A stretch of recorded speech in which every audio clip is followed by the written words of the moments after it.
à l'optimisation des coûts de passage portuaire des marchandises et corridors de transit. Cette question est très stratégique parce que l'objectif visé par la question, c'est la réduction du prix d'achat du consommateur final. Au menu de ces assises, quelques thèmes au nombre desquels la notion de booking et de gestion du fret comme moyen pour les chargeurs de réduire les coûts et délais de passage portuaire de marchandises. Comment optimiser les coûts et délais de passage des marchandises au niveau des corridors terrestres et fluviales en vue de les rendre compétitifs. Des experts se sont relayés chacun sur un thème bien précis, comme le directeur technique du Conseil sénégalais des chargeurs sur le partage d'expérience du COSEC. Nous avons à travers cet exposé essayé de démontrer que le fret des pays de l'Interland est aujourd'hui un enjeu pour les pays côtiers. On a démontré qu'une ville comme Kinshasa, avec plus de 10 millions de consommateurs, est un enjeu majeur pour le port de Pointe-Noire. Si aujourd'hui ce trafic a comme port d'attache le port de Pointe-Noire,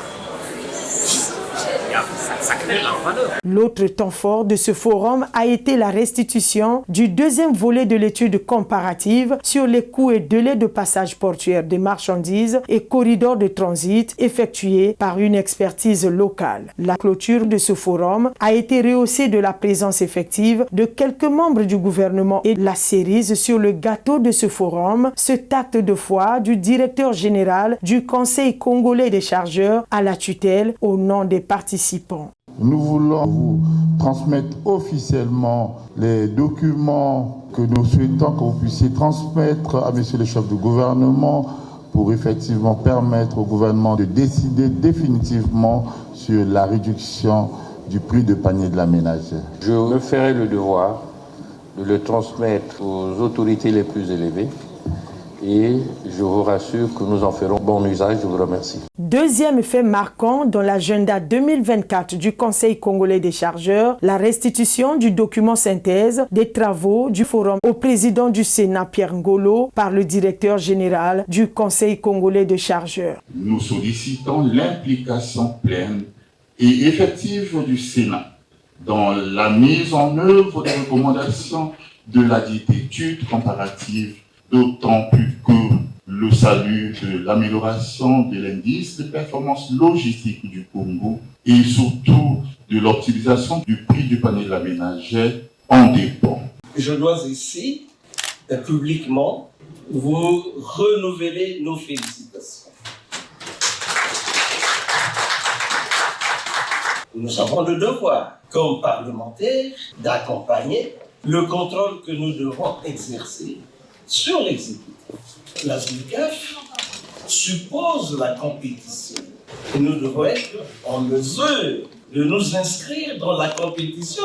Autrement, il y a des risques de disqualification. Poursuivant le même exercice, à l'occasion de la journée parlementaire le 31 juillet 2024, la délégation du Conseil congolais des chargeurs a été reçue à l'hémicycle de l'Assemblée nationale. Le geste a été bien apprécié par le deuxième vice-président de l'Assemblée nationale ouvrant la séance. La présente concurrence montre l'occasion de saluer l'heureuse initiative du ministère en charge des Transports d'avoir permis la réalisation d'une étude pertinente portant sur des questions d'intérêt puisqu'elle touche au quotidien des Congolaises et Congolais.